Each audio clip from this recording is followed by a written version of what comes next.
오늘도 참 좋은 날입니다. 성스러운 주일 아침에 오늘도 변함없이 주님을 사랑하는 여러분들에게 주님의 크신 은혜와 은총과 축복이 함께하기를 소원합니다. 우리 한번 옆 사람하고 인사하십시다. 활짝 웃으면서 같이 예배드려 반갑습니다. 옆 사람 인사합시다. 반가운 얼굴들이 있어요. 드디어 우리 박신숙 집사님 아드님 기어 오셨어요? 할렐루야. 스스로 일어나서 인사까지 하시고. 또 우리 박종기 집사님 예쁜 딸 우리 혜정이 오래간만에 또 같이 예배드려 반갑고요. 인사할 분들이 너무 많네요. 우리 김설래 권사님 때 해외에서 열심히 또 아드님께서 있다 또 오시고. 한 번 더 할게요. 우리 저기 우리 황선영 권사님 어머니 함께 오셨네. 감사해요. 우리 한번 기도하겠습니다. 좋으신 아버지 하나님, 좋은 날, 복된 날, 기쁨으로 예배하게 하시고 축복된 예배를 드릴 수 있도록 도우심을 감사합니다. 이 예배를 통해서 먼저 하나님께 영광이 되게 하시고 저희들에게는 한없는 은혜의 시간 되게 하여 주옵소서. 예수님의 이름으로 기도합니다. 아멘.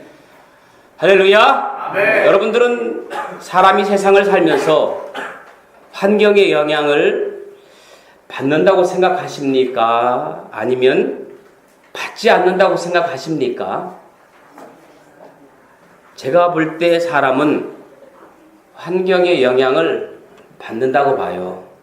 이걸 교육학에서는 환경이 사람을 바꾼다 그렇게 말합니다. 맹모 삼천지교라는 말도 있습니다. 맹자의 어머니는 아들을 훌륭한 인물로 만들려고 좋은 환경을 찾아서 여러 번 이사를 다녔습니다. 그런데 성경은 사람이 주어진 환경을 얼마든지 극복할 수 있다라고 말합니다. 사람이 나의 주어진 환경을 얼마든지 극복할 수 있다. 그렇습니다. 주어진 상황, 주어진 환경을 어떻게 보느냐에 따라서 삶은 전혀 다른 결과를 낳을 수도 있다는 말입니다. 물론 환경이 좋으면 더 성공할 수 있겠죠. 환경이 안 좋으면 실패할 확률이 높겠죠. 그러나 그게 꼭 그렇지만은 않습니다. 환경이 좋은데 실패하는 사람이 있어요. 그런데 반대로 환경이 좋지 않은데도 불구하고 성공한 사람도 있잖아요. 그래서 환경이 좋은데 성공하는 사람은 최고 베스트 1등입니다. 환경이 안 좋아도 성공하는 사람은 2등이에요. 환경이 좋은데도 실패하는 사람은 굳이 등수로 따지자면 3등입니다. 최악. 환경도 안 좋은데 실패까지 하는 사람 4등입니다. 여러분들은 몇 등입니까? 한번 스스로가 나는 어디에 속하는지 한번 생각해 보시기 바랍니다. 성공과 실패도 내가 어느 정도 조절할 수 있지만 환경도 내가 어느 정도는 조절할 수 있지 않을까요? 일단 환경을 성공할 수 있는 환경으로 만들도록 노력하는 거예요. 그래서 기왕이면 좋은 환경 속에서 성공하도록. 여러분, 우리가 새 집으로 이사는 못 가도 넓은 집으로 넓혀서는 못 가도 어느 정도 새 집처럼 단장할 수는 있잖아요. 이 환경을 초월해서 사는 것은 인간뿐만 아니라 모든 숨을 쉬는 동물들도 마찬가지입니다. 여러분, 연약한 것일수록 환경 적응력이 뛰어난다는 거 아십니까? 연약한 것일수록 환경 적응이 뛰어나서 더 생존을 잘해요. 여러분, 공룡을 누가 이기겠습니까? 공룡은 적수가 없잖아요. 다 이기죠. 그런데 공룡은 멸종했습니다. 밀림의 왕자 사자 호랑이를 누구가 이겼어요? 그런데 사자 호랑이는 지금 멸종의 위기에 있잖아요. 그러나 쥐나 개미를 보세요. 쥐가 누구를 이기고 개미가 누구를 이겼습니까?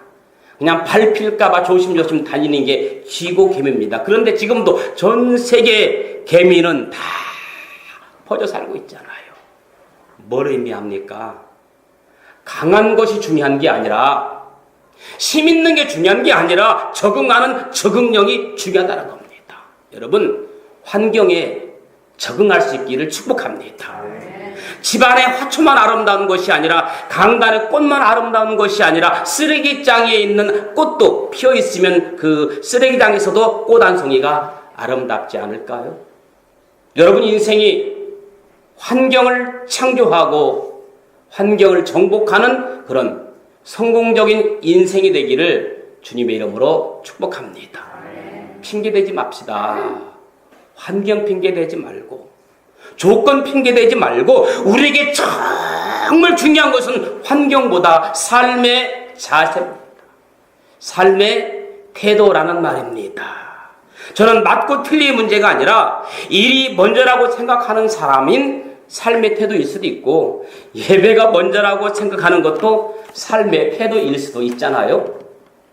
제가 아는 목사님 가운데 저 청량리 그 588 사창가에서 사창가를 변화시킨 분이 계십니다. 제가 한 10년 전에 어떤 계기가 되어서 주일 저녁 집회를 가게 돼서 알게 된 목사님인데, 김도진 목사님이라고, 지금 한 연세가 한 80세쯤 됐을 것 같아요.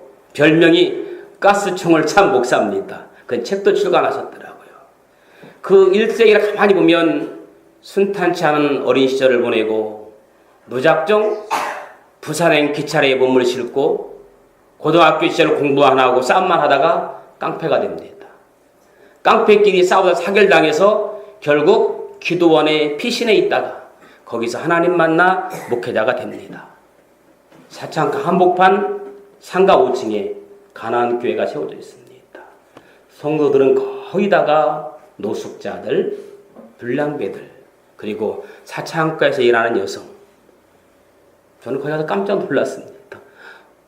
지금은 다 철거되었지만 거기에 전직 시의원이 5층짜리 건물을 제공해서 지금은 자활센터 겸 교회를 하고 있습니다.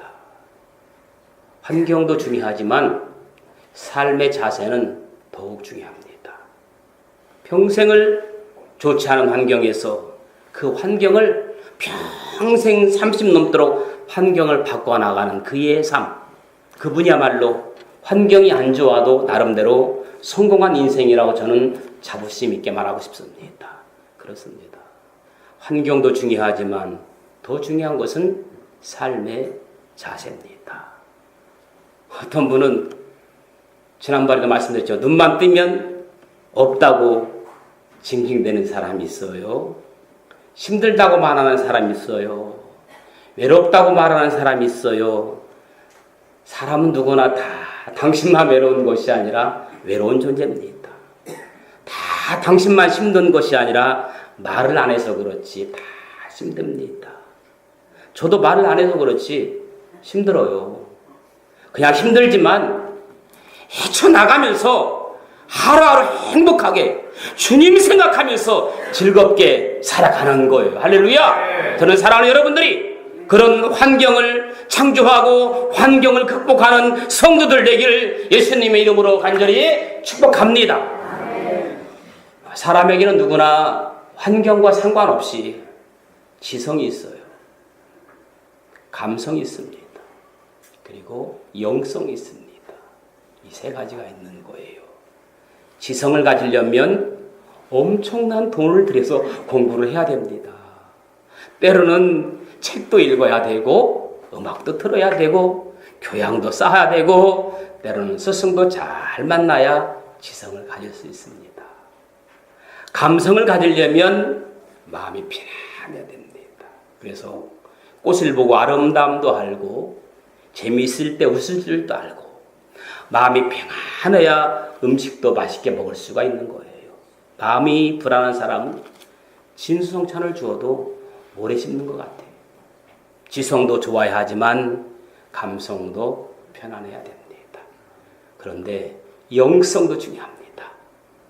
영성도 중요한 것이 아니라 어쩌면 영성이 제일 중요합니다. 왜냐하면 영혼이 잘 돼야 범사가 잘 되고 강건하기 때문입니다. 요한 3서 2절에 사랑하는 자였는데 영혼이 잘 된 것 같이 내가 범사에 잘 되고 강건하기를 원하노라 말씀하고 있습니다. 그런데 여러분, 영성이 저절로 좋아질까요? 영성도 반복되는 훈련을 통해서 이루어집니다. 기도 훈련을 해야 영성이 좋아지는 겁니다. 말씀 훈련을 해야 영성이 좋아지는 겁니다. 경건 훈련을 해야 영성이 좋아지는 겁니다. 이런 훈련들이 계속해서 반복하면 습관이 되고 또 습관을 잘 길리면 영성이 되는 거예요. 우리 예수님께서도 습관을 쫓아 감람산에서 기도하셨다고 했습니다. 그런데 여러분, 예배 시간에 핸드폰 보는 것도 습관인 거 아십니까? 맞아요, 틀려요? 습관입니다. 말씀을 잘 듣는 것도 습관이고, 말씀 듣다가 중간중간 딴 생각하는 것도 습관입니다. 그런데 문제는 사람마다 스트레스가 있다는 거예요. 이 스트레스가 사람의 지성을, 감성을, 영성까지 흔들어 놓는다는 겁니다. 그래서 이 지성과 감성과 영성을 잘 관리하려면 뭘 극복해야 돼요? 그렇죠. 스트레스를 극복해야만 영성이, 감성이, 지성이 성숙되는 거예요. 그런데 스트레스에는 세 가지 별명이 있어요. 하나는 스트레스는 무언의 살인자라는 말이 있습니다. 가랑비에 옷 젖는 줄 모른다는 것처럼 스트레스가 조금씩 쌓이다 보면 마치 슈퍼에서 물건 쌓였을 때 포인트가 누적되듯이 나중에는 눈덩이처럼 불어나서 돌이킬 수 없는 병문턱까지 와 있게 됩니다. 아차! 이미 늦는 겁니다. 무언의 살인자라고 말합니다. 또 한 가지는 무언의 공격자입니다. 여러분, 사람이 스트레스를 쌓게 되면 사람이 공격형으로 바뀌어져요. 그래서 조그만 일에도 흥분하고 자기도 모르는 사이에 큰 일을 저지르게 되는 공격적이 됩니다. 혹시 여러분들 조그만 일에 버럭 화를 내고 공격형으로 돌진하고 있지 않습니까? 내가 나도 모르는 사이에 사람을 대할 때 공격형으로 변해가고 있다면 나는 스트레스를 많이 받고 있는 사람입니다. 한 가지는요, 이 스트레스는 인생의 양념이기도 합니다. 스트레스라고 해서 다 나쁜 건 아니에요. 스트레스는 인생의 양념이다라는 말이 있습니다. 반찬에 양념이 없으면 맛이 없듯이 스트레스는 양념과 같아서 스트레스 없으면 인생에 맛이 없는 거예요. 어느 사업가는 남의 사업이 잘 되어서 내가 스트레스 받을 때가 가장 사업을 열심히 할 때다라고 말했습니다. 남들이 사업이 잘 되어서 내가 스트레스 받을 때가 가장 사업을 열심히 하게 된 계기가 되었다. 그런 말을 합니다. 유명한 정신과 의사 이시영 박사는 이렇게 말합니다. 스트레스는 나와 함께 사는 오랜 친구다. 나와 함께 평생 사는 나의 친구다라고 말했습니다. 사람이라면 누구나 다 스트레스를 피할 수 없다는 말입니다. 피할 수 없으면 어떻게 알아? 어느 사람이 시골에서 닭을 몇 마리 사다가 아파트 베란다에 길렀어요. 그런데 닭이 울어요, 안 울어요? 시골에 있을 때는 꼭끼요 잘 울었는데 시골에서 닭을 몇 마리 갖다가 아파트 베란다에 길렀는데 울지를 않는 거예요. 조용한 거예요. 그래서 목 이상 있나 해가지고 동물병원에 갔어요. 그 수의사에게 물었습니다. 그랬더니 수의사가 이렇게 얘기를 하더래요. 먹을 것을 주나요? 풍족히 줍니다. 기온은 적당한가요? 아주 알맞게 만들어줬죠. 물은 자주 주나요? 항상 물이 흐르게 만들어놨죠. 수의사가 말합니다. 무엇이 아쉬워서입니까? 그런 말을 합니다. 여러분, 스트레스가 있어야 삶이 아름다워집니다. 스트레스는 삶의 양념입니다. 오늘 성경에 등장하는 사람 가운데 가장 스트레스를 많이 받은 분 가운데 하나가 예수 그리스도입니다. 오늘 성경 말씀 함께 읽었잖아요. 예수님은 얼굴을 땅에 대고 기도했다. 보통 무릎을 꿇고 기도하잖아요. 두 손을 열고 기도하잖아요. 그런데 예수님은 얼굴을 땅에 파묻고 기도하였다는 말은 성경에 이것밖에 없습니다. 이때 예수님이 제자들에게 말씀하셨습니다. 내 마음이 심히 어떻게? 38절에 내 마음이 심히 고민하여 죽게 되었다. 고민했다는 말이 뭡니까? 스트레스 받았다는 말입니다. 예수님의 입술로 분명히 말씀했습니다. 심히 고민되어 죽을 지경이다. 얼마나 스트레스를 많이 받고 계셨는지 죽게 생겼다는 거예요. 그때 예수님 어떻게 스트레스를 이기셨을까? 몇 가지 한번 생각해 보려고 합니다. 첫째 한번 따라합시다. 감사훈련. 여러분, 사단이 제일 감당하기 힘든 사람이 어떤 사람인지 압니까? 사단이 아무리 유혹하고 넘어뜨리려고 해도 넘어지지 않는 사람이 어떤 사람이냐? 감사로 무장한 그리스도라고 했습니다. 감사로 무장한 사람은 그 누가 무너뜨리려고 해도 무너뜨릴 수가 없습니다. 권력이나 명예나 선행이나 정신력으로 무장한 사람도 시간이 지나면 허점이 보이고 흐트러지기 마련입니다. 그러나 감사함으로 정신세계를 도배한 사람은 전혀 그렇지 않습니다.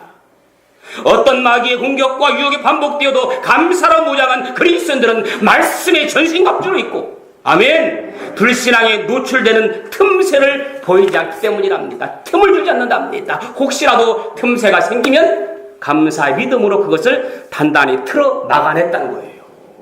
그렇게 될 때 모든 문제들은 그 안에서 다 소멸될 것이고, 고통과 갈등과 분노와 절망조차도 말씀 안에서 형성되는 어떤 감사의 보호막 안에서 맥을 못 쓰고 남김없이 분쇄되어 말끔하게 제거될 수 있기 때문이랍니다. 아멘. 그러므로 골로새서 3장 10절의 말씀처럼 또 무엇을 하든지 말에나 일에나 다 주 예수 이름으로 하고 그를 힘입어 하나님 아버지께 감사하라. 아멘. 오늘 여러분 얼굴을 보니까 근심 있는 사람이 있고 우울해 보이는 사람이 있는데 마음이나 말에나 행동하나 모든 것 예수 그리스도로 힘입어 아버지께 감사하는 자가 될 수 있기를 축복합니다. 그렇죠. 감사하는 자는 항상 얼굴에 미소가 끊이지 않아요. 하나님 앞에서든 사람 앞에서든 최고의 예의는 감사하는 마음가짐이에요. 시편 50편 23절에 감사로 제사를 드리는 자가 나를 영화롭게 하나니 그의 행위를 옳게 하는 자에게는 내가 하나님의 구원을 보이리라. 큰 회사에 임원을 맡고 있는 한 남자가 아침 식사를 하러 한 레스토랑에 들렀습니다. 레스토랑에 들렀던 입구에서 웨이터가 투덜투덜대는 모습을 들렸습니다.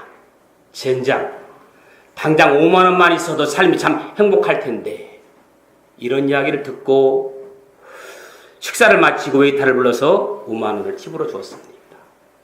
식사를 마치고 나오던 남자는 웨이터가 다시 휴식처에서 나오는 것을 보고 무슨 말을 하나 들어봤어요.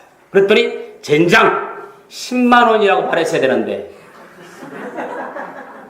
기도를 들어주신 하나님께 오히려 불평과 불만을 쏟아놓는 적이 없는지 한번 생각해 보시기 바랍니다. 여러분의 기도를 하나님께서 들어주셨는데 오히려 그 기도에 감사하지 아니하고 젠장 이럴 줄 알았다면 더 많은 것, 더 큰 것을 내가 하나님께 간구했어야 되는데 혹시 그랬는지는 모르겠습니다. 탐욕은 우리의 감사의 길을 막고 결국 만족감을 모르게 합니다. 탐욕을 버릴 때 감사할 수 있는 마음이 생기는 거예요. 감사와 불평을 만드는 것은 결국 나의 조그만 태도에 있습니다.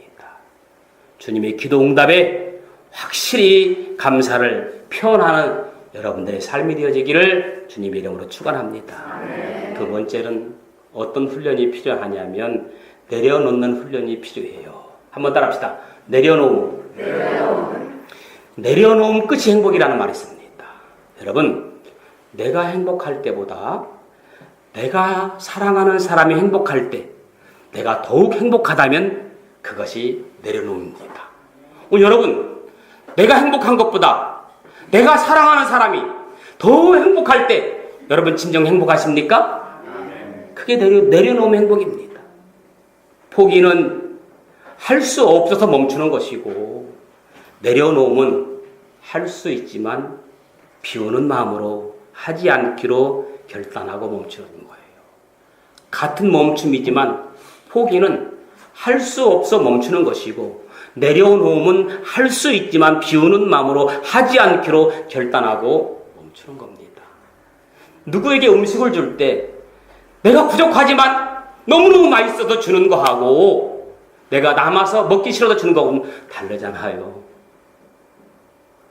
포기는 아쉬운 결정이고, 내려놓은 깊은 자신의 성찰에서 나오는 겁니다.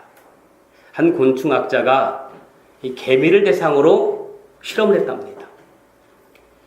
이 개미들이 모여있는 집단의 곳에 이 나무젓가락을 놓고 그곳에 불을 질렀어요. 불이 났을 경우에 개미들이 어떻게 대처하는 것을 연구하기 위해서. 그러자 뜻밖의 일이 났습니다.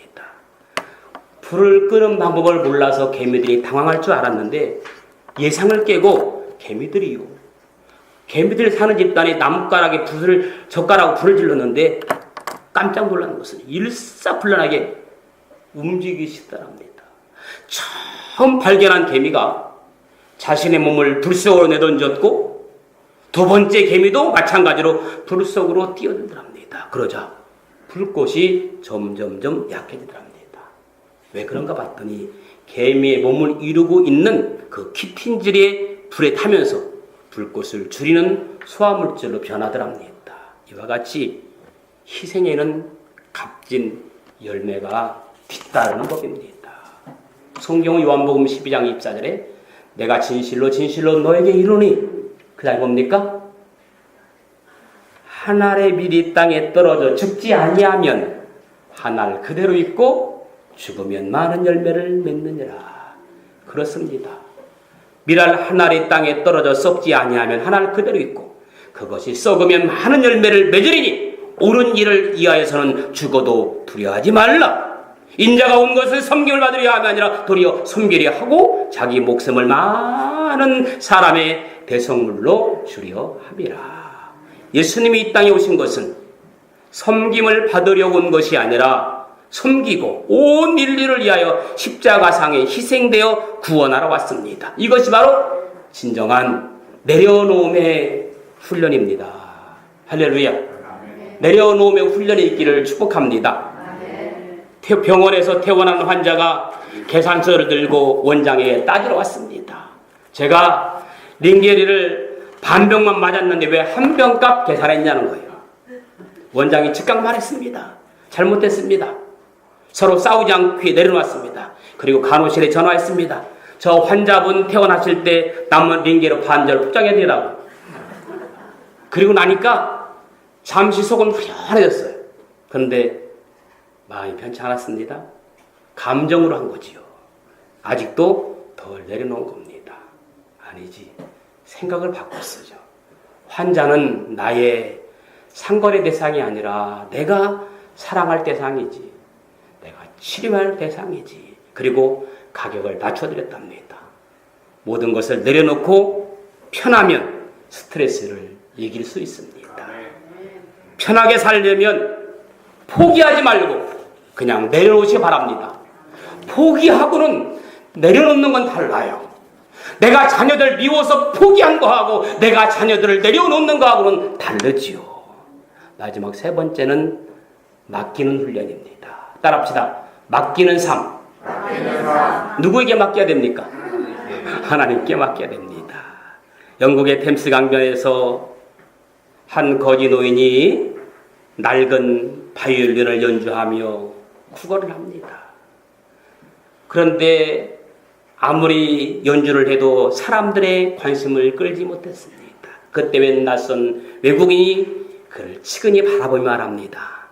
지금 제가 돈은 없지만 그러나 저도 바이올린을 좀 다룰 줄 아는데 대신 제가 몇 곡만 연주해 드리면 안 되겠습니까?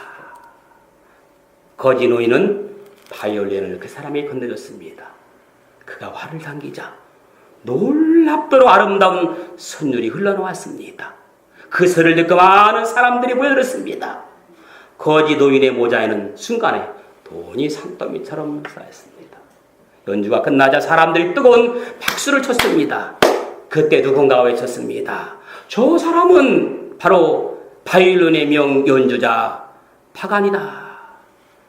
낡은 바이올린이지만 누구의 손에 연주하느냐에 따라서 그 소리는 판이하게 달라집니다. 우리의 삶도 악기와 같습니다. 내 손으로 내 인생을 연주하려고 들지 말고 전능자의 손에 감사함으로 내 인생 맡겨보면 어떨런지요. 그러면 내 인생의 멜로디는 지극히 아름다운 음성이 들릴 겁니다. 어떤 사람은 내 인생이니 내 삶은 내가 경영하겠다고 고집을 피웁니다. 하나님 의지 않습니다. 그러나 대부분의 경우 실패의 눈물로 끝이 납니다. 그러나 하나님께 우리 삶을 맡기면 하나님은 그분은 선하시고 기뻐하시고 온전한 뜻을 보여주시고 그 길로 우리의 삶을 인도해 주실 줄로 믿습니다. 승리할 수 있는 비결은 모든 삶을 하나님께 맡기고 사는 거예요. 인간은 약하고 무능력한 존재임을 인정하고 반면에 하나님은 전능하고 전지하시는 분임을 인정하고 믿는다면 이제 인생을 하나님께 온전히 맡기고 사시기 바랍니다. 그러면 하나님께서 우리의 삶을 승리로 인도해 줄 줄로 믿습니다. 베드로전서 5장 6절 7절 8절에 보면 너희 염려를 다 주께 맡겨라. 그러면 주께서 권고하시리라고 말씀하고 있습니다. 겸손의 최고봉은 하나님을 신뢰함으로 자기를 부인하고 하나님 말씀 앞에 순종하는 겁니다. 그러므로 인생을 하나님께 온전히 맡기고 자기 마음대로 살아가는 삶을 버리고 하나님의 능하신 손 아래서 겸손함으로 하나님 말씀대로 순종해야 됩니다. 그렇게 살아간다면 여러분은 승리할 겁니다. 스트레스가 오면 하나님께 모든 것을 맡기는 훈련이 있어야 스트레스에서 벗어나 영성 훈련이 되는 겁니다. 예수님은 스트레스가 가장 크게 밀려오는 순간에 이렇게 기도했습니다. 내 아버지여, 만일 할만하시거든 이 잔을 내게서 지나가게 하옵소서. 그러나 나의 원대로 마옵시고 아버지의 원대로 아버지의 뜻대로 하옵소서. 이 말씀 속에는 모든 것을 다 하나님께 맡긴다고 하는 의미가 들어있습니다. 철저한 복종의 의미가 들어있습니다. 말씀을 정리합니다. 사람들이 아무리 스트레스를 주어도 예수님은 받지 않았습니다. 이겼습니다. 모든 스트레스를 해결해 주실 하나님을 바라보았기 때문입니다. 스트레스가 밀려올 때 예수님처럼 하십시오. 그리고 스트레스 처리 영성 훈련으로 이겨내십시오. 어떤 훈련? 첫째는 감사 훈련, 둘째는 내려놓는 훈련, 셋째는 맡기는 훈련. 이 훈련을 통과해서 모두가 다 승리하는 저와 여러분들의 삶이 되기를 예수님 이름으로 축원합니다. 좋으신 아버지 하나님, 우리의 삶에 순간순간 닥쳐오는 모든 어려운 일들 극복할 수 있는 감사 훈련, 내려놓는 훈련, 맡기는 훈련을 통해서 모든 환경을 극복하는 우리의 삶이 되게 하여 주옵소서. 예수님의 이름으로 기도합니다. 아멘.